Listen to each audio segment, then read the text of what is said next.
Dr. Mehmet Oz joins us now live from Washington. Good enough to join us here. Thank you, Dr. Oz. And Dr. Besser is going to stay and join our discussion. I'm going to get to you in just a moment, Dr. Oz. But Rich, just weigh in on all this. Robin, I have to tell you, Mehmet, I'm very upset about this. I think that this was extremely irresponsible. Putting out this kind of a health warning, manufacturing a health crisis based on faulty, incomplete data. This fear-mongering, it reminds me of yelling fire in a movie theater. I'm very annoyed about this. And Dr. Oz, do you stand by your results? And how do you respond to what Rich just said? Absolutely. I'm not fear-mongering. We did our homework on this, Rich, and we spent a lot of time making sure we got our numbers right. Let me just go through this real quickly. We had some concerns about arsenic in apple juice, not because we thought about it, but other groups, independent of ours, over the last 3 years have been publishing reports about this.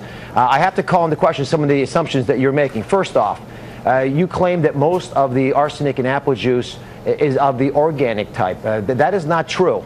The only peer-reviewed study that I looked at that evaluated high levels of arsenic, which was published from the University of Arizona in 2009, showed that most of the arsenic was actually of the inorganic. I have to interrupt you there. I'm sorry. How can you go on the air and publish arsenic results without breaking it down into into inorganic and organic, into the dangerous kind and the kind that's not dangerous?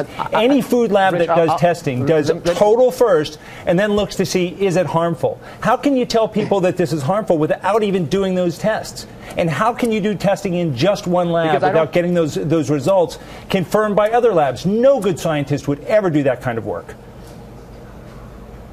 I disagree, Rich. We looked at the total arsenic levels because that's what the FDA looks at. That's what the EPA evaluates initially. In addition, your assumption that organic arsenic is safe is not true. Organic arsenic has been looked at primarily in fish, and in those species it does seem to be safe. But there is a lot of debate over the safety of organic arsenic, and the body converts inorganic arsenic to some types of organic arsenic that are very toxic. So it is misleading to claim that all of the organic arsenic is safe. But here's the big question. If I can focus us, the American people have a right to know that there has been a shift in our food supply for apple juice. I'm a big supporter of apple juice. I have talked about it on my show. I continue to give it to my kids. I want to be clear about this. No children are dying from acute toxicity from arsenic. The levels we're talking about are much lower than that.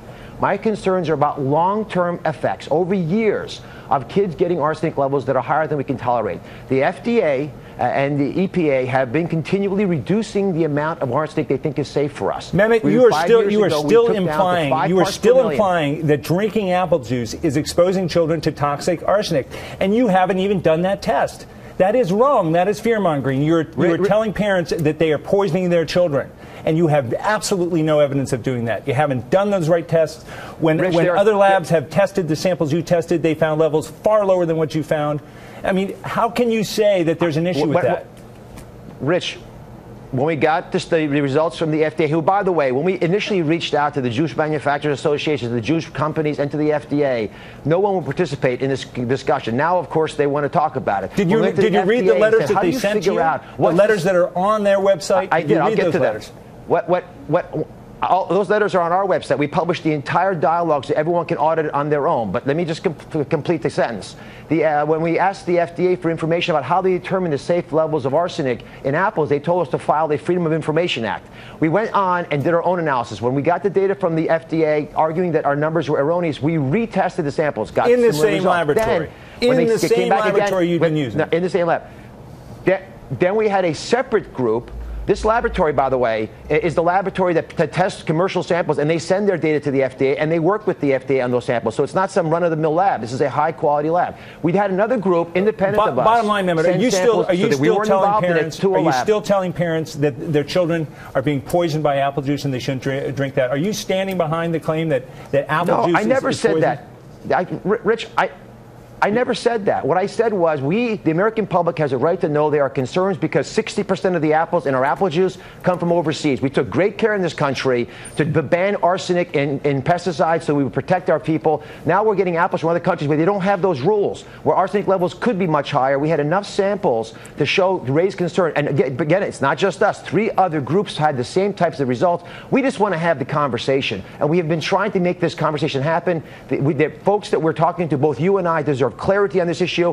One quick bottom line, I would not take apple juice out of my kids' container right now. I've got 4 kids. I do think we need to get clear on what level is acceptable, and I would argue the FDA should not allow more arsenic in our apple juice than we allow in our drinking water. If you're going to pay money to buy something for your kids, it ought to at least have a low arsenic level. Yeah, because you brought up water. Mehmet, you're right. We have started a conversation here, and we appreciate your willingness to come on and talk to us live about it. And I'm sure it's a conversation that we're going to consider. And you guys went to school together. We were classmates. That's right.